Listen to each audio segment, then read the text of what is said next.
Imagine having to change your life, facing a future of strict control all the time just to stay healthy. Now think of facing this as a child.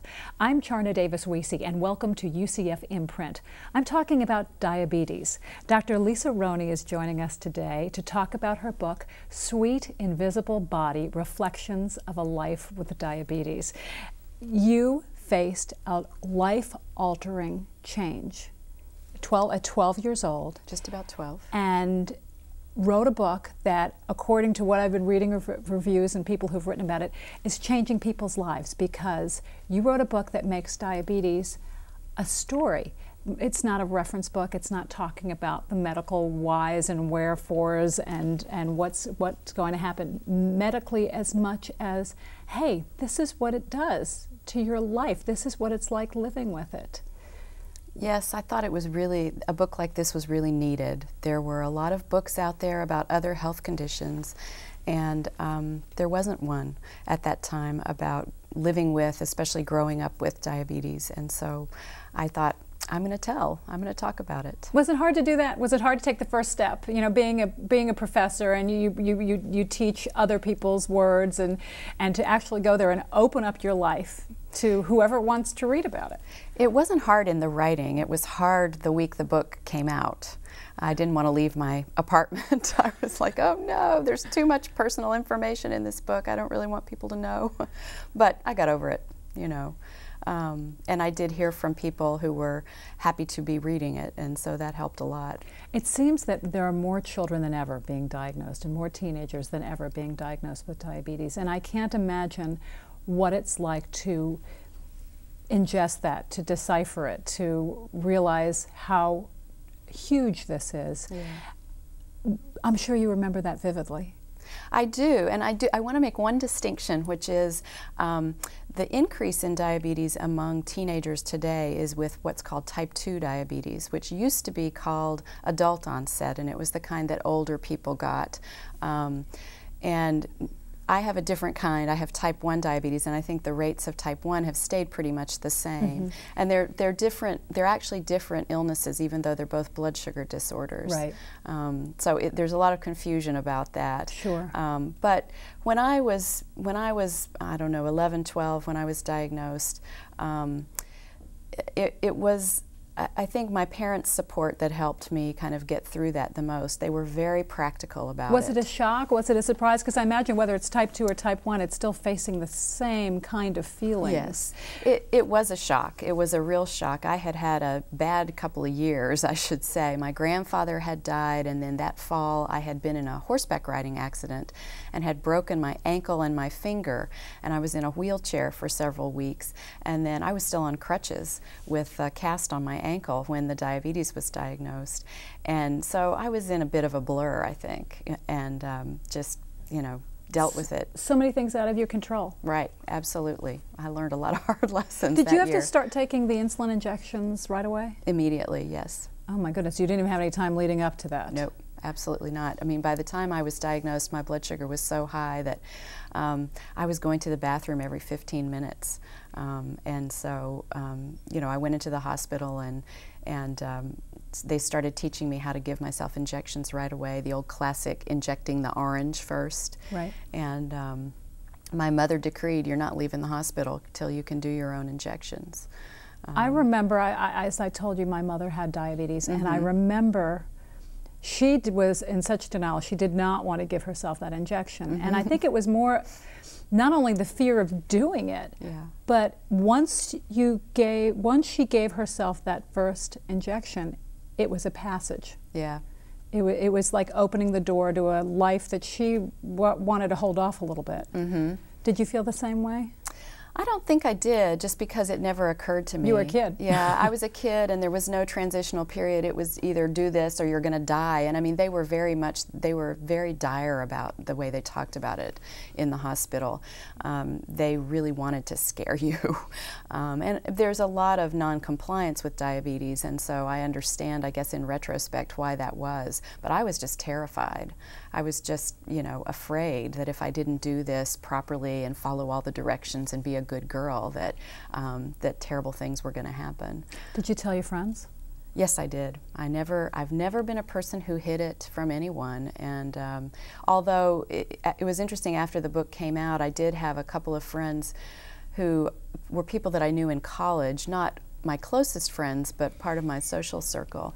And a couple of them got in touch with me and said, I had no idea. You know, we never saw that about you. We never knew that about you. But I've never been a hider. And that's part of the title, The Sweet Invisible Body. And you write in your book that in many ways it's almost like some illnesses have a stigma and people will treat people differently. Mm-hmm. But with diabetes, you don't look any different. Mm-hmm. Your body isn't disfigured. You don't, and it's almost makes it a totally different type of way to deal with it. It's a really easy illness to hide. It is, if you choose to do that. And people don't see that you're thinking about it all the time and dealing with it all the time, and so many people, even if they do know that you have diabetes, don't understand what you're going through. They don't understand how vigilant you have to be and how many different parts of your life it can influence and affect. And so, yeah, that was indeed why I named it Sweet Invisible Body, because I felt like the illness was invisible, even though I didn't hide it. People just didn't know what was difficult about it.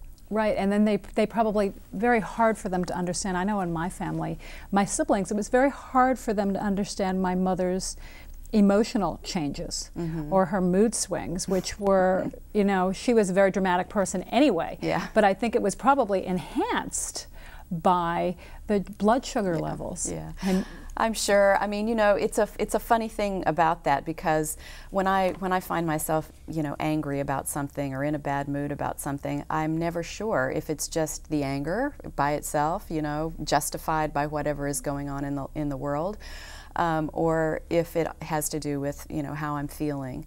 But I do notice that there is a change. I get much more sort of, I guess, brittle in my emotions when my blood sugars have been fluctuating a lot. That's the strange irony of diabetes as well. You have to stay in such strict control, yet you can't control it. Yeah. No matter, there could be days you did everything to the letter and still everything goes, as my mother would say, I'm going wacko.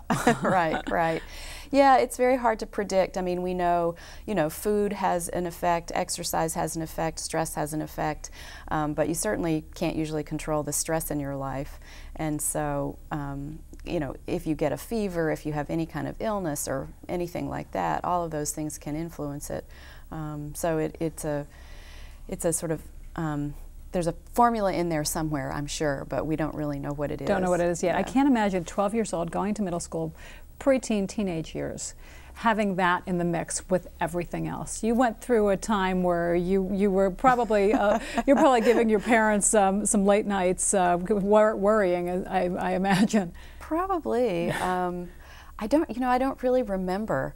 I think I have particular memories, but I don't remember it being something that we worried about. We just practically dealt with it. We just were very I was talking about a little bit of a rebellious streak that you went through. That was later, really. That was late teenage years.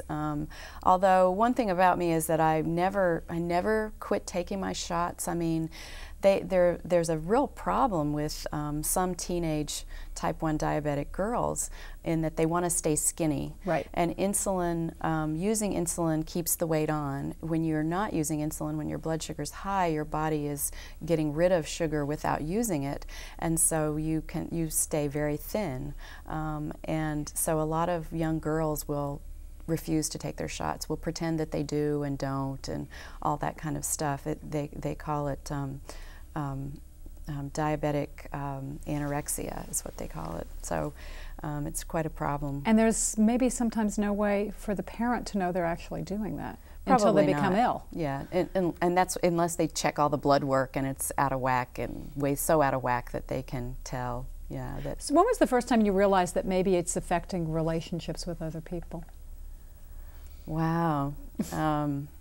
Or is there a big one that stands out in your mind as this was a defining moment? I guess I can think about a time. This was, you know, I'd had diabetes for years. I was an adult, and a woman that I worked with was my companion at the gym. We used to go to the gym together a lot, and there was one day when I couldn't find her, and we were supposed to go to the gym, and to make a long story short, we had a very big fight about this, a big argument, and she was like, why didn't you just go on? You know, why don't you just, you know, do what you need to do? And I was like, well, you know, in my universe, people have to communicate with each other and people have to be on time. And it was very much about the time. I think I had a lot of realizations about how uptight I was about when someone would arrive or when something would begin. Because your life had to be about control. Yeah. For many, many years, it had to very much be about the precise moments. You know, I often explain to people that in the days when I was diagnosed, what we generally did was we took a kind of insulin that had peaks for meals built in. Insulin helps you digest the food, so you'd take one shot a day, and you had to eat your meals exactly the same times every day, and you had to eat exactly the same amount of carbohydrate for every one of those meals. And now, fortunately, since the book has come out, I have gotten on the insulin pump, and so my life is much more like a normal person's life. The insulin pump allows you just to eat whenever you want to skip meals if you want to vary the amount of carbohydrate you have in your meals, because for every meal you program in a certain number of units of insulin, and it's very flexible, which is very nice. I remember my mother saying, well, if I do this now, maybe I can have a little something special later as well. And you know, that's one thing I was thinking about, you know, with my mom and with people who, so many people who are dealing with diabetes, is that not only our culture, but every culture, food is such a big part of our lives. Yeah. Celebrations, wakes, you know, the wonderful times, terrible times. So much revolves around food, and unless you're with someone or are someone who has to control that in such a way, you don't realize how that can seep into the way you react to things. Yeah, yeah. So is that hard to get other people to understand as well? I think it can be sometimes, you know, the sort of pushy grandmother types who want you to eat everything. That was a little bit of an issue, although my grandmothers were both very supportive, and I remember particularly my dad's mother, who was a big sweets lover and a big sweets baker, and during the holidays she would make me Chex Mix, you know, when you couldn't buy it in the grocery store in a bag. But, it was better then. Right. She would make something that I could have. She got to where she would specially roast pecans, you know, with a little salty sauce. So she made special treats for me that weren't sweet, to try to support that.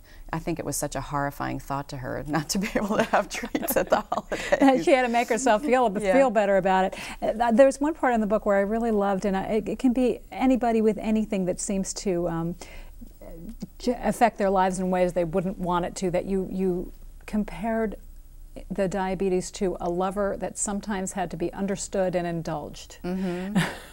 That it's actually part of you and part of your life, and maybe celebrate it in a way. Sometimes, I mean, certainly I feel that I've learned a lot from the diabetes, and it's not that I wouldn't get rid of it if I could. I mean, if somebody said, here's a magic wand, what do you want? I'd say get rid of it.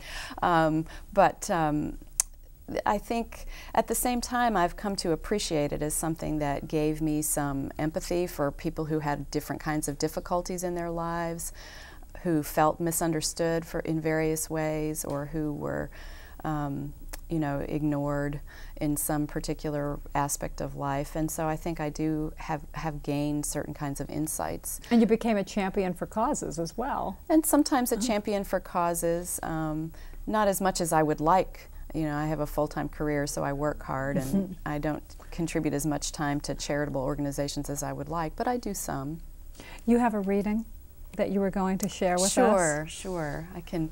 This is a part of a chapter on traveling with diabetes, and it's not easy to travel with diabetes when food becomes unpredictable, or you're getting plates of food and you don't really know what the carbohydrates are in that food. It's hard to estimate sometimes, especially with unfamiliar kinds of meals. And I went on a trip to Italy some years ago, and I was traveling with a woman who had been friend of mine during college. And we had known each other quite well then, but we hadn't been around each other too much. And we had a falling out during this trip. And I guess that's predictable. People tell me that happens, yes. People do. And so I didn't have a lot of experience traveling, and I had no experience traveling alone. So because sometimes, as you wrote in the book, you almost have to trust other people to help you in possible situations that could save your life. Yes, yes. And so this is a story, I hope it's not too long, but about the end of my trip to Italy. When Sherry and I parted company in Italy, I was certainly glad that I'd spent a couple of hours alone in Père Lachaise the previous year.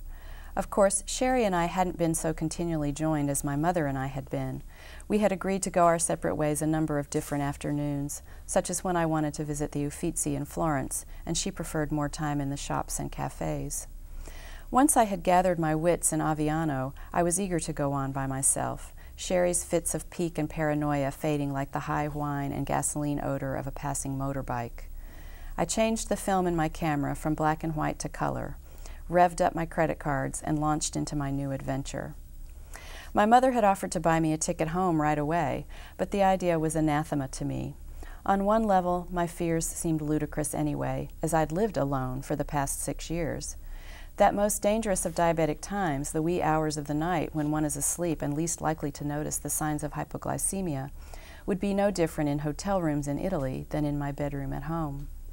Sure, the disruptions in routine, the difficulty of communication, and my own distraction under the influence of centuries of art and architecture might increase my risks, but I reasoned they do that for everyone who travels. Who might not encounter a pickpocket or a step to trip over or a bit of tainted food or drink? I was utterly free. How could I not revel in that?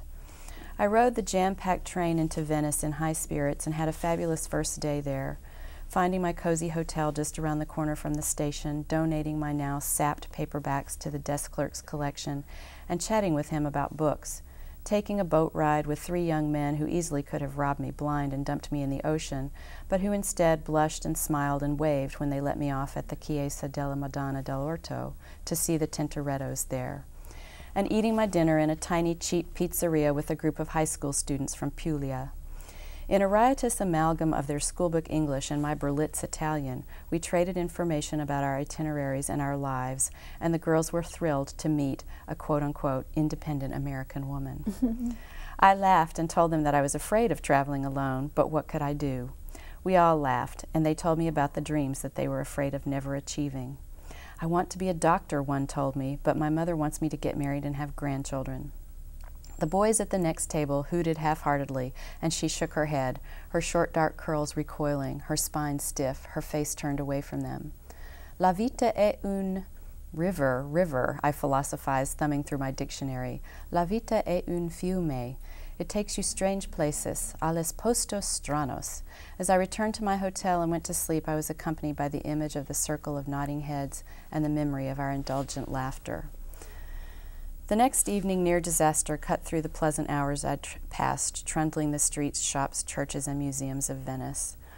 And I'll shorten this a little bit and talk about how I had a really terrible low blood sugar in Venice and nearly ended up in the river because I didn't know where I was. But finally, my instincts had kicked in, and I did manage to get back to my hotel. So when it starts to happen, it affects you emotionally, it affects the way you don't know what's happening. Sometimes you can even not know how to help yourself. That's true. I was at a phase then, and this has since, I've gone back to feeling when low blood sugar is approaching, but sometimes when you've had diabetes for a long time, you begin to not pay as much attention. It's just a subconscious kind of thing. And so sometimes it can really sneak up on you, and you can have these very sudden low blood sugars where, for instance, you can't see. Or you see spots in front of your eyes instead of seeing the world that's out there. So you can get disoriented very quickly, and it's a problem. A lot of times diabetics having low blood sugar are misinterpreted as being drunk, and I was when I was in Venice. So that's where you get to this point. Okay. Yeah. And then I want to talk about, I want to end this with a little bit of a happier kind of thing about my traveling. On the packed train from Bologna to Chiusi, where I had to transfer to get to San Giovanni, I sat with an older couple, a skinny man with thinning oily hair and thick tinted eyeglasses, and a large woman in a tight navy blue polyester dress, her white hair puffed and coiffed with a heavy barrette across the back. They sat across from each other in the window seats in a conspiracy of bad teeth and dismay that this strange American might invade the space they had staunchly defended so far. The train was crowded. The man laid his hand on top of the small bag in the seat beside him, as if to say, "I will not move it. This seat is taken." So I heaved my backpack into the overhead rack and squeezed in beside her. It was the most crowded and least friendly train I'd been on, and this only seat I could find was smack in the middle of a smoking car full of dingy couples and single mothers screaming "Basta!" at their hordes of cramped, bored children, smacking and kicking each other across the aisle. It also happened to be lunchtime, and I had carried along a bedraggled focaccia sandwich and a rather bruised apple. Already, as a single blonde American female in a very Italian car, I was the subject of raised eyebrows and turned necks. I could see that I would have a full audience for the performance of my testing and injecting. Inwardly, I sighed and calmed the butterflies in my stomach, hoping that my sincere smile would make everyone more receptive to my poor explanations. I pulled from my enormous purse the small turquoise and pink and purple Peruvian bag that I used to carry meter, test strips, insulin, and syringes, and set it on the fold-out table in front of me. After wiping my hands down my thighs, I unzipped the pouch. All around, people simultaneously ignored and watched to see what I could possibly be doing with that odd little bag. One step at a time, I thought, pulling the plastic meter case out. The man in the seat across from me stared, and so I began my halting explanation, leaning toward him to create the illusion of a conversation. To my surprise, he and his wife both nodded emphatically as I began the process of getting out a test strip, lancing my fingertip, and lining up the drop of blood. While the machine began its countdown, beeping loudly in the quieted car, the man began to fumble with the squat brown vinyl bag beside him. Then he pulled out his own meter, precisely the same model as mine. We laughed, suddenly allies in this space full of normals. So. And that's what your book has done for so many people. They've said, aha, this is my life, this is what it's like. What is it like reading that now? Oh, it's funny. I mean, I remember the emotion of that time very clearly. Since I have the insulin pump now, things are a lot easier. So I think, wow, I don't have to get out. I still have to test my blood sugar, but I don't have to get out syringes. Probably would have had no idea at that time if someone had said to you, this is what's going to happen in the near future, and your life's going to be so different. And that's another thing, is that the book was written a while ago. Right. And your life has changed. Yes, you've grown, and the way you treat diabetes has changed too, and that's probably a good message to people who have any kind of chronic illness. Yes, is that everything will morph and change. Yeah, and new developments do come along. I mean, there's a lot of complaining in the diabetes community about, you know, the pharmaceutical industry, since we are the cash cow of the pharmaceutical industry. But at the same time, I mean, when I was diagnosed with diabetes, you had to test your urine for sugar. Now you can know what your actual blood sugar is at any time, and there are tests that tell you what it was over the last 3 months, so you can see the span of what you're doing. And the insulin pump is great. I mean, I've convinced several people to get them because it gives you so much more flexibility and control. And I think also the way people treat you, there's so much more awareness, so many more people have it. Everything's out in the open. I guess that's true. I don't know. I haven't noticed a real change in that, but maybe there has been one. Certainly, certainly diabetes is higher on the sort of medical concern list than it was because of the explosion of type 2 diabetes. And you've changed your focus. A new book in the works. This is fascinating to me because it's, you know, we're talking about people's homes now and how you feel about people's homes. Tell me about the book you're working on. Well, it started off with my own attachment and difficulty with home. My family moved a lot, and I've moved a lot, going to graduate school and going into different faculty jobs, and sometimes living in great places that I loved, and sometimes living in places that really drove me insane. This too shall pass. Yes, this too shall pass.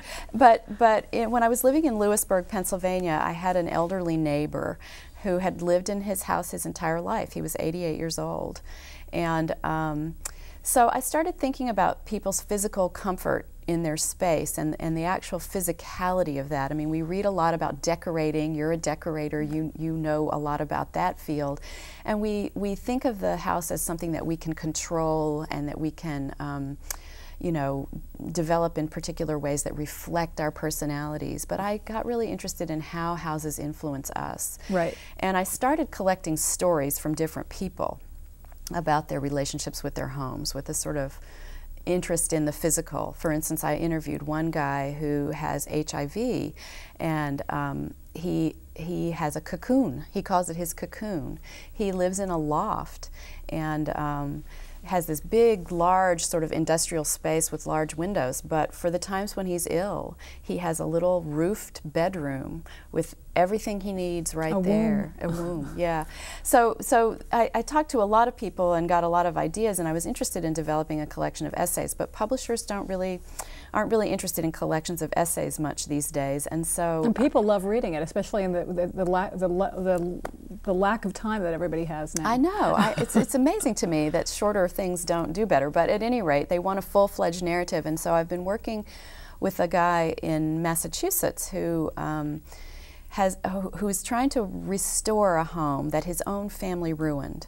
His parents both have a lot of mental health issues and were hoarders, and Jeff moved out of this house when he was 17, and he became an itinerant. He lived with the Renaissance festivals and became an artisan and a carpenter, and he now works restoring historic buildings on Nantucket Island as a carpenter. So he decided maybe he could save this house. There was a financial situation with his family. They were about to get evicted. And, but the house has an interesting history too, because the previous owner to his parents was a sort of small-time mobster in New Bedford. And so there are all kinds of mysterious stories about him, and even some artifacts. He had a safe, and they still have this safe in the basement that has the front door blown off from a house invasion, from a home invasion. I see a movie. Well, we can only hope. But it's a really interesting story, and this summer we're going to gather a bunch of people together to actually do some work on the house, and then that's going to, I hope, become the framework for the book and all these other stories about Jeff and his parents and the mobster. Oh, it sounds wonderful. Yeah. I can't wait to read it. Well, good. Thank you. So you have to come back, and we'll do a half an hour on the house and some of the other ones. Sounds great. Dr. Lisa Roney, professor in the English department. The book is Sweet Invisible Body, Reflections on a Life with Diabetes. I can't wait to see what's coming next, because this is written so beautifully and it was so needed. Thanks for joining us. Thank you very much. I'm Charna Davis-Wiese. Thank you for joining us, and we'll see you again next time on UCF in Print.